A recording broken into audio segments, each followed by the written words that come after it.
நம்ம இந்த வீடியோவில் ரியர் வீல் பேரிங் ரீப்ளேஸ் பண்ணுறத பார்ப்போம். இதுக்கு ஒரு டோட்டல் டைம் பார்த்தீங்கன்னா 10 to 15 மினிட்ஸ் தான் ஆகும். ஸோ இதுதான் அந்த புது பேரிங்.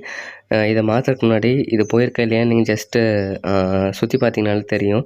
சவுண்டு நல்லா அம்மிங் நைஸ் மாதிரி ஒன்று வரும். ஸோ கழட்டினீங்கன்னா இதுக்கு வந்து 30 சைஸ் நட்டு வரும்.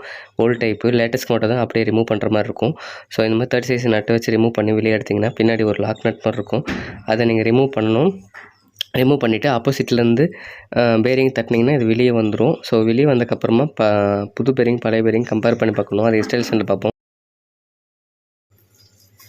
ஸோ இப்போ வந்து நம்ம புது பேரிங் மாட்ட போகிறோம். அதை மாட்டுக்கு முன்னாடி அந்த உள்ளே இருக்கிற டிஃப்ளெக்ஷன் பாயிண்ட்டு, அதுக்கப்புறம் க்ரீஸிங் பாயிண்ட் இதெல்லாம் வச்சு பாருங்கள். பழசும் நான் சொன்ன மாதிரி பழசும் புதுசும் கம்பேர் பண்ணி பாருங்கள். கரெக்டாக இருந்துச்சுன்னா ஓகே.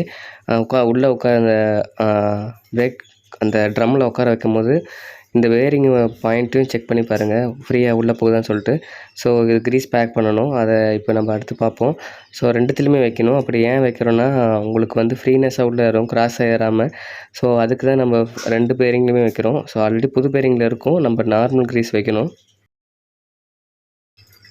ஸோ அந்த மாதிரி வச்சு நீங்கள் உள்ளே லாக் நட் பண்ணிடுங்க. ஸோ நல்லா எட்ஜ் வந்தோடனே மேலே இருக்கிற பின்னு பொசிஷன் வந்ததுக்கப்புறம் நம்ம லாக் நட்டை வந்து நீங்கள் போட்டு உள்ளே உட்கார வச்சுருங்க. உட்கார வச்சதுக்கப்புறம் சுற்றி பாருங்கள் இந்த மாதிரி ஃப்ரீயாக சுற்றுதானே.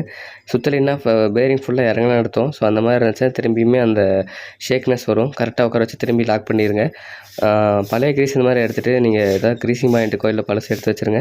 ஸோ இது மாதிரி மாட்டி முடிச்சோடனே ட்ரம்மை மாட்டிட்டு நீங்கள் செக் பண்ணி பாருங்கள், சுற்றி பாருங்கள் நாய்ஸ் வருதான்ட்டு. இதெல்லாம் ஷேக்லாம் ஆகாது, நீங்கள் அப்படியே பார்த்தா தெரியும். ஸோ சவுண்ட் வரலன்னா நீங்கள் மாட்டினது கரெக்டு.